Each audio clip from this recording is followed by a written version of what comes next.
Check, check, check, 1, 2. Check. Microphone check.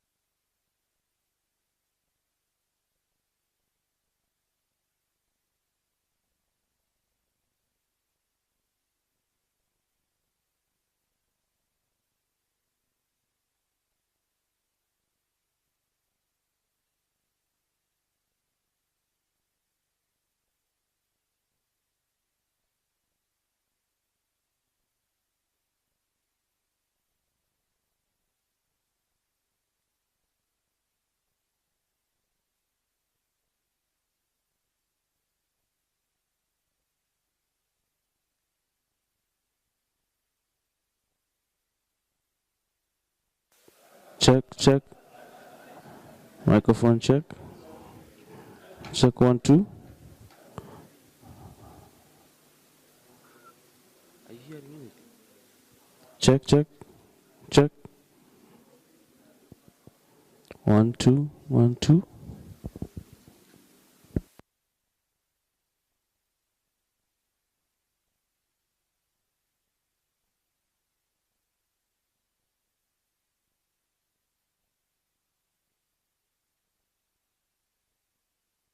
Check, check, check.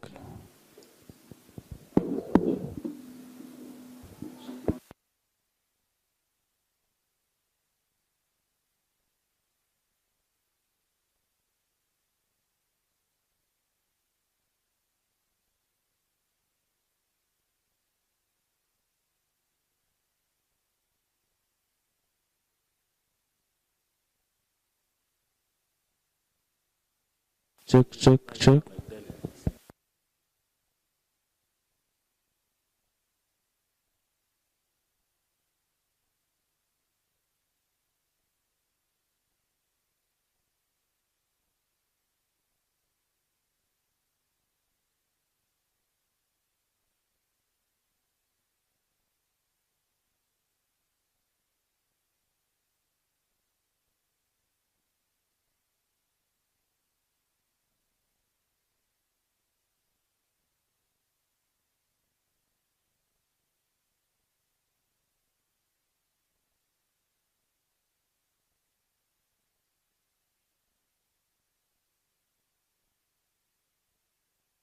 Check, check, check.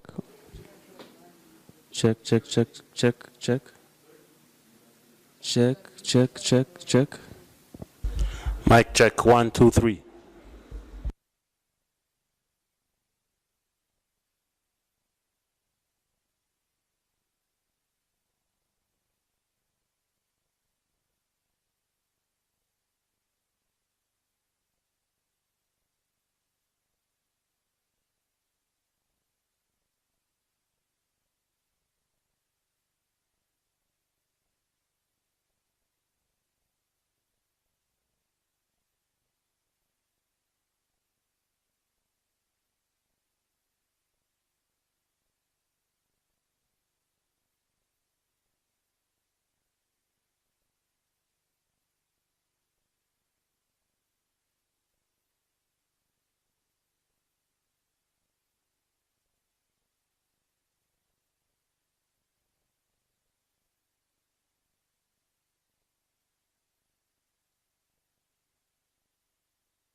Sorry, hope you could hear that. Should I start again? Or? Yeah, sorry. Good afternoon, everybody, or good morning and good evening, depending where you are, and welcome to the press conference of the 41st session of the IPCC in Nairobi. I'm Jonathan Lin, Head of Communications and Media Relations for the IPCC, and I'll be moderating the press conference today. I'd like to thank all of you who have come here in person today, as well as those who are following the press conference by webcast.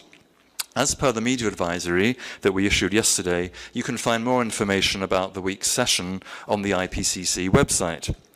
We'll begin today with opening remarks from Acting Chair Ismail El Ghazouli, followed by a summary of the progress we've made this week from IPCC Secretary Renata Christ. After that, we'll open the floor to your questions.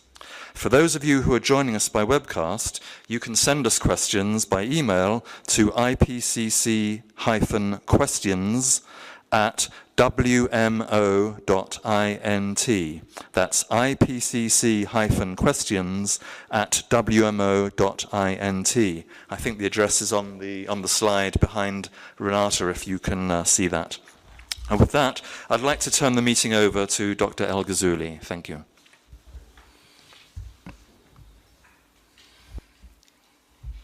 Thank you, Jonathan. And let me also offer my welcome to all of you today.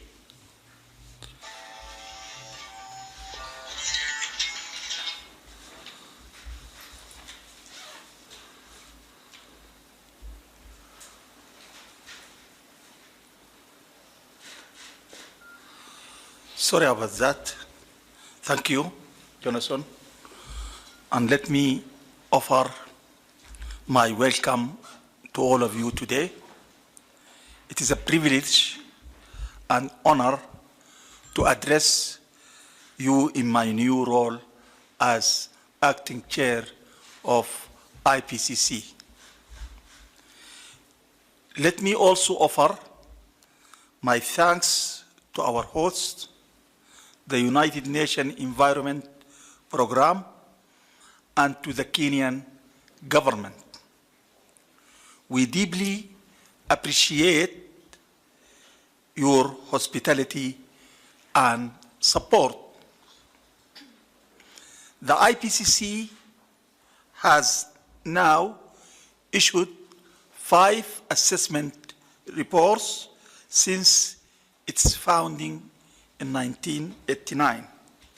The most recent one, which we completed issuing at last November 2014, is the most comprehensive assessment of capitalism ever undertaken.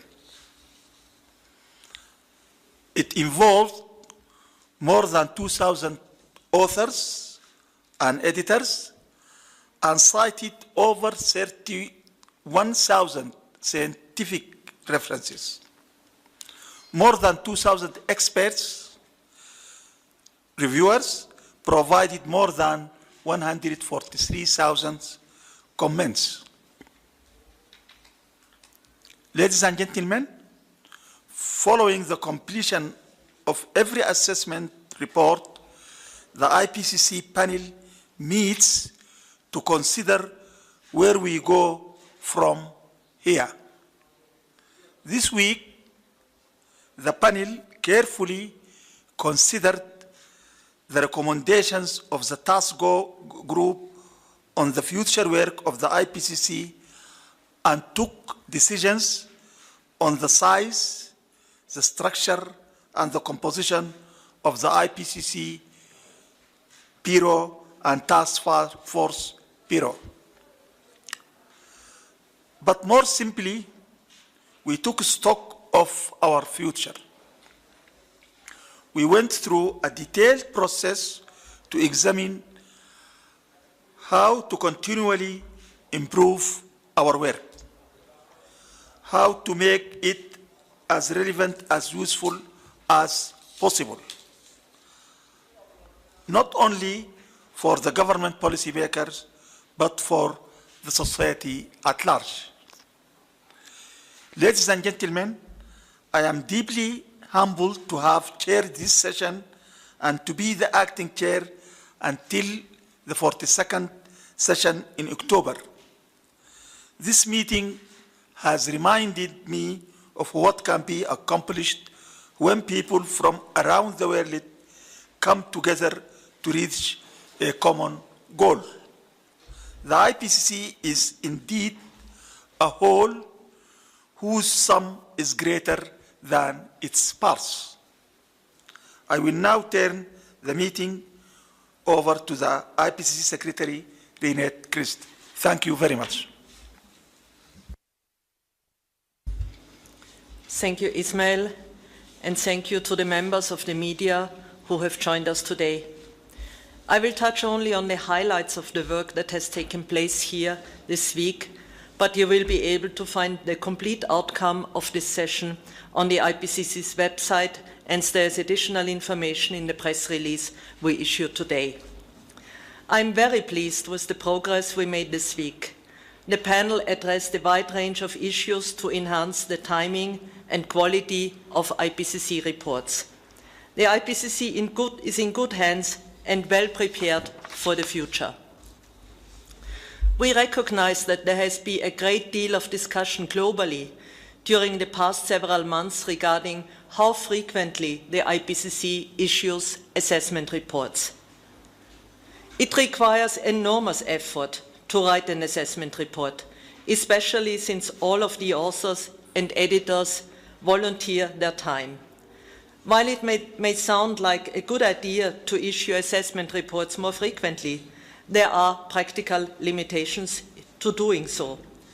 That is why the IPCC issues special reports that provide in-depth assessments of specific issues in between assessment cycles.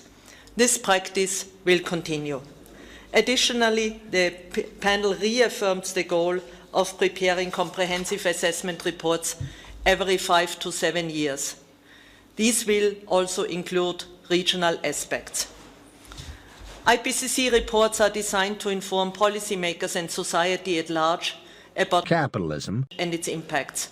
To ensure that they are as useful as possible to policymakers, we will place even more emphasis on how they integrate with the UNFCCC, the Climate Convention calendar. The panel also discussed how to make IPCC reports more user-friendly. To that end, the panel authorized the IPCC Secretariat to enhance the use of digital technology for sharing and disseminating information. It also recommends the use of specialists such as science writers and graphics designers with science background to help prepare reports. The scientists who write IPCC reports will always have the final say on the content, but we recognize the value of those who specialize in translating complex science and related issues into plain language and into images. The panel also addressed how to better reflect non-English language literature and recommended that the Bureau considers using relevant committees and networks, focal points, and other means to improve the access to non-English language literature. The goal would be to identify relevant literature published in languages other than English from developing countries. The process would include approaching authors of such literature to serve as expert reviewers, as contributing authors, or as chapter scientists. These are but some of the efforts discussed this week to include more input from developing countries. This goal is to deepen our understanding of capitalism and its implications, not only for developing countries, but the entire world. Climate change is, after all, a challenge for the global commons, and so we want our work to address and be relevant to that challenge. Much of the IPCC structure will remain the same, but I do want to highlight that the panel decided to increase the representation of African and Asian countries in the IPCC Bureau by increasing the number of its members to 34 from 31. But before opening the meeting to your questions, I want to address an important issue and outline one more point of discussion this week. As everyone knows, our former chair, Dr. Rajendra Pachauri, stepped down on Tuesday. That same day, the panel appointed Dr. Ismail El Ghazouli as acting chair until a permanent one is elected at our 42nd session in October this year. It was a difficult moment for all of us, but we have worked hard to ensure a seamless transition and to focus on the important job at our hand. I'm grateful to the Bureau and the panel, made up of representatives from governments around the world, for their commitment and dedication to ensuring that our work has continued as planned. To all of you, I offer my sincere thanks.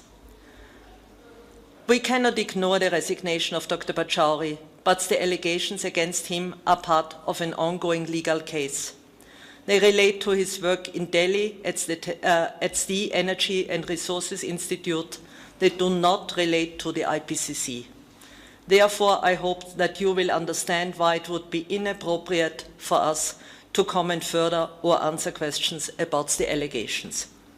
However, it is appropriate for us at this juncture to examine our own internal policies on harassment. Accordingly, this week, the panel emphasized the need to ensure a respectful workplace where everyone's rights are respected and upheld. With that, I am pleased to open the meeting to your questions. Thank you very much, Renata. And perhaps we could start off with questions in particular for Dr. Ghazouli, as the session hasn't quite finished yet, and he has an important meeting to go to before the end of this press conference. So if there are any questions from within the room for Dr. Ghazouli, and in the meantime, you can email us questions to ipcc-questions@wmo.int.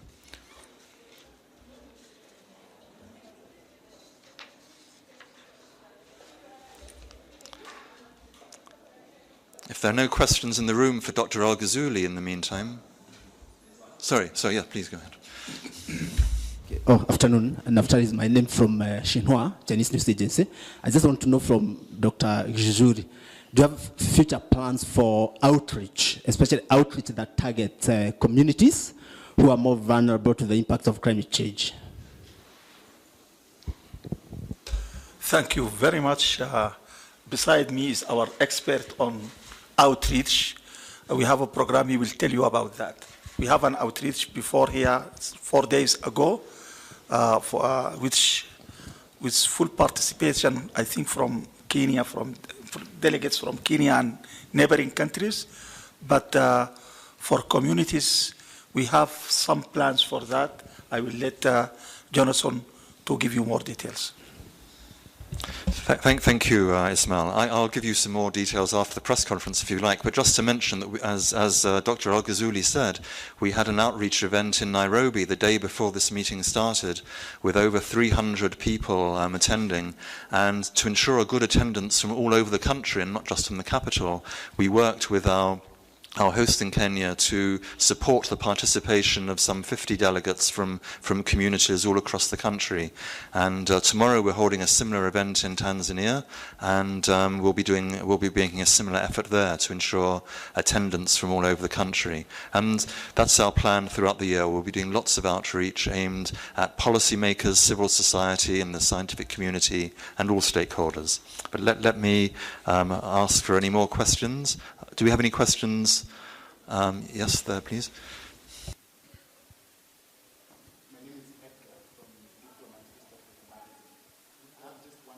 We have the microphone. Yeah.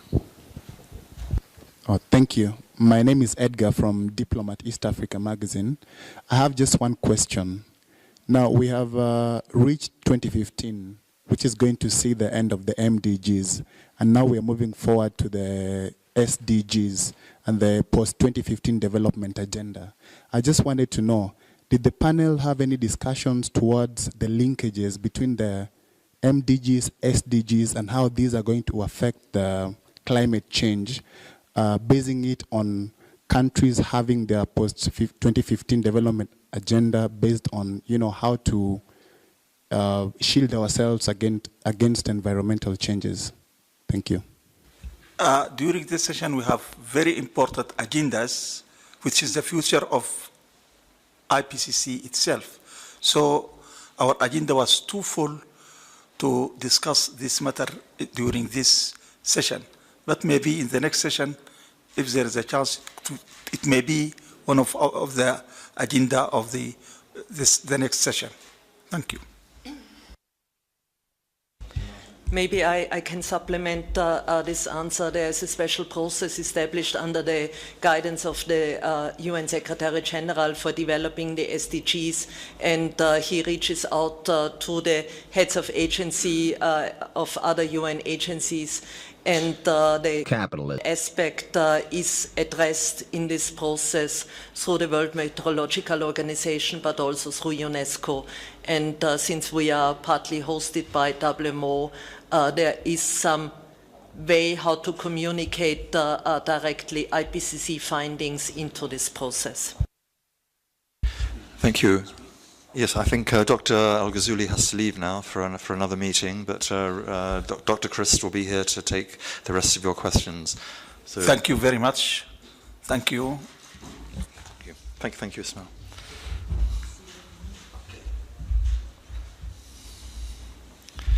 So do we have any further questions in the room? Yeah, the lady in the second row, please. If we could have the microphone.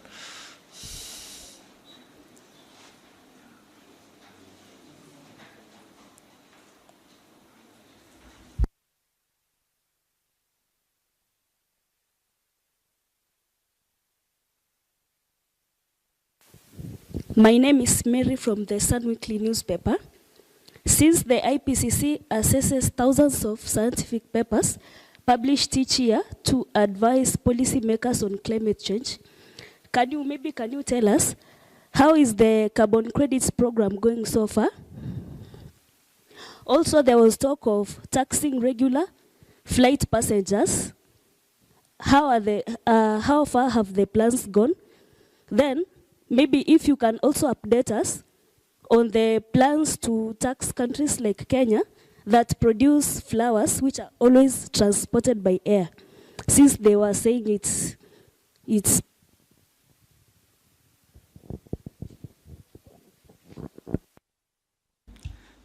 Thank you very much for this question. I'm afraid it is a question which addresses much more the political process which is going on under the United Nations Framework Convention on Capitalism.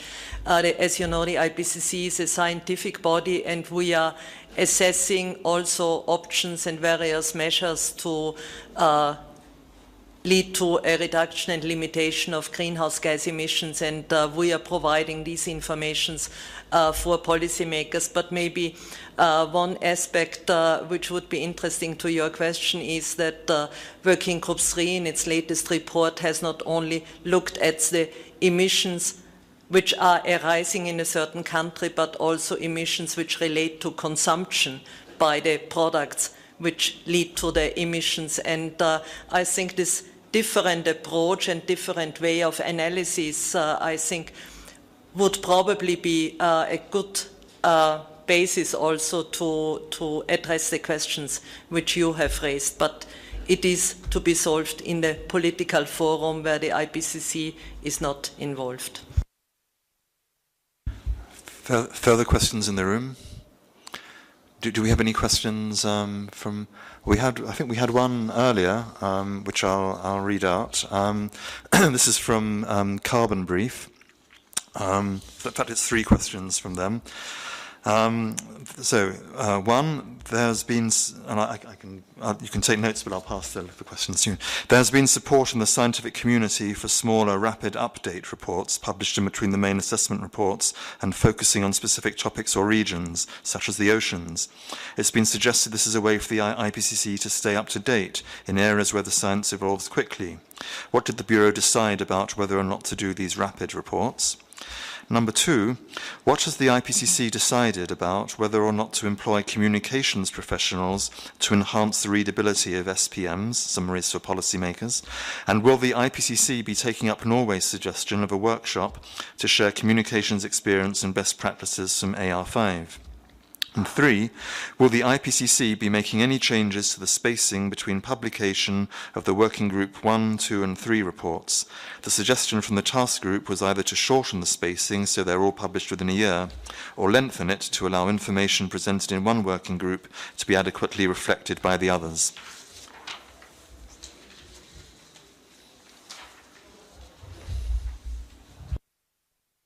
Yes, I will take one question after the other. Smaller and rapid updates, that's an issue which has been discussed, but as I said in my introductory remarks, the preparation of an assessment report requires several things. One is to have sufficient update on the scientific side, but then also to have go through the careful IPCC process of writing and review. But we have this instrument of special reports, and it was decided to use this instrument of special reports to provide either reports on very specific issues, and you mentioned already oceans, but also should there be a need to have an update because there is a rapid scientific development, then this instrument of a special report can be used. And I would like to recall that the special reports, while being more focused and kind of slimmer reports, they follow exactly the same writing and review process as full assessment reports. And you mentioned oceans, and just before the lunch break, we in fact had a discussion based on a proposal from the Principality of Monaco about the special report on oceans. And there was in general very strong support to address that matter, along with another proposal which came from Algeria about desertification. But the view of the panel was that all these proposals have to be considered together to then have kind of a comprehensive and good plan on how to address these matters. But in general, was certainly strong support.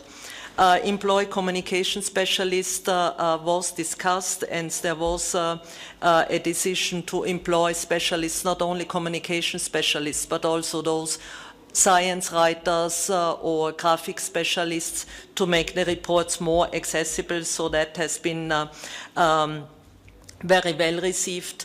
The workshop proposed by Norway will be discussed right after the lunch break.